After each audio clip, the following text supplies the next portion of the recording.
Periods of great challenge are also moments of great opportunity. As the old saying goes, necessity is the mother of invention. And indeed, we in the Ministry of Education have found this to be so.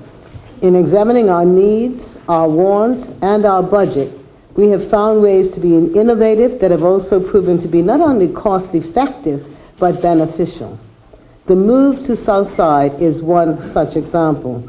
The move has not only generated savings in rent of approximately $95,000 per annum, it is also helping to develop a more cohesive culture among our staff who are all housed in a single building for the first time. Yes, this money-saving move has had a positive impact on our output and on the culture of the ministry. Despite the economic climate, the business of education must go on. Conventional wisdom, including analysis by economists from the International Monetary Fund, the IMF, the Organization for Economic Cooperation and Development, the OECD, and other leading institutions, holds that governments must continue to invest in education during times of financial crisis. It is simple math. Those who are better educated tend to have better salaries and better employment prospects compared to those with less education. The higher the educational attainment, the more likely people are to keep their jobs in time of recession, and if let go, they are more likely to be able to find another job than those with less education. Beyond the strict dollars and cents, education's budget is an investment in the social well-being of Bermuda. Prior to and at the beginning of the last budget year, there were some simple things that were done at the Ministry of Education to ensure that we could retain staff while cutting fat and building muscle. The first change we made was to mandate that all purchases and contracts had to be approved by the permanent secretary. This included everything from toilet paper to educational materials. Each request had to be justified, proving that each expenditure was necessary.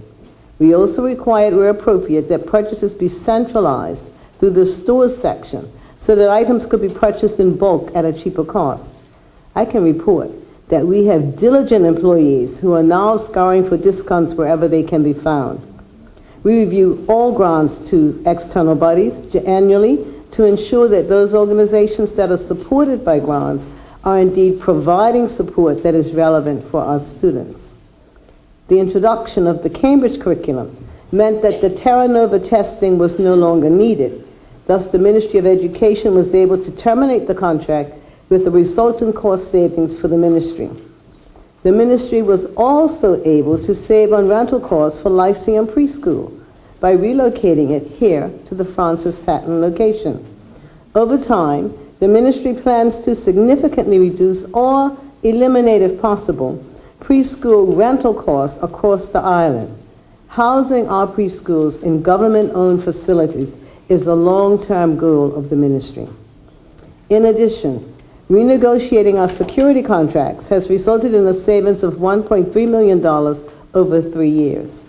Currently, our school security systems are undergoing technology upgrades. Although we have made savings, we continue to enhance school security. A draft crisis management guide is being worked on by the ministry with the aim of issuing guidelines for crisis management this year.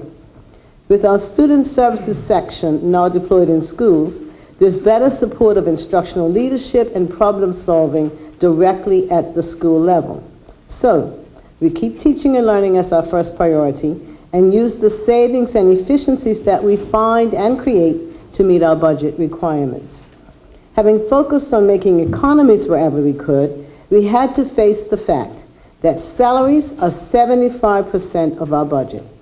Therefore, we found economies through the non-renewal of contracts for paraprofessionals and unlicensed teachers. This decision, along with ensuring that there is direct oversight of the hiring of substitute teachers and paraprofessionals, was taken in line with our collective bargaining agreements and after considering the needs of students. The Ministry of Education is committed to retaining jobs, so we continue to look to attrition and the non-renewal of contracts for staff reductions. In this vein, the president of Bermuda College and her staff have to be applauded for instituting a pay freeze and 6 days of unpaid leave in order to meet their budget without any job reduction. These actions have resulted in both immediate and ongoing savings. In the 2012-2013 budget, the Ministry of Education has been allocated a cash limit of $134 million. In making decisions about how to use this amount, we focused on our sole purpose, teaching and learning. To that end, we plan to fill the post of psychologist for the Child Development Program. This post has been vacant for the past 2 years. We also plan to increase the number of teachers for the visually impaired and to add another teacher for the hearing impaired, along with enhancing learning support and counseling in schools. With the assistance of private sector business partnerships, college career pathways for S3 students will be introduced in September 2012. This program will provide students with pathways to career and college opportunities for a fulfilling life beyond the classroom.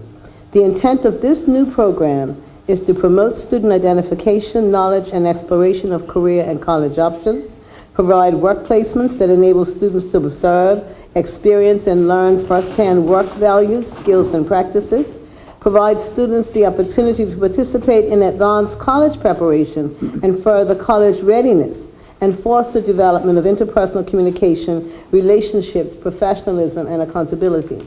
Depending on the level of partnerships, students will be able to choose pathways related to media, technology and communications, business, health and hospitality, early college, performing arts, visual arts, or athletics.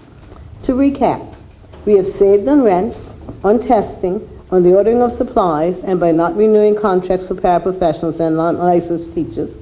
We are spending on teachers with special needs, for security, psychologists, and to introduce a program that will prepare students for work and career opportunities. Thank you for coming out tonight to learn more about how your money is being spent in education. Thank you very much.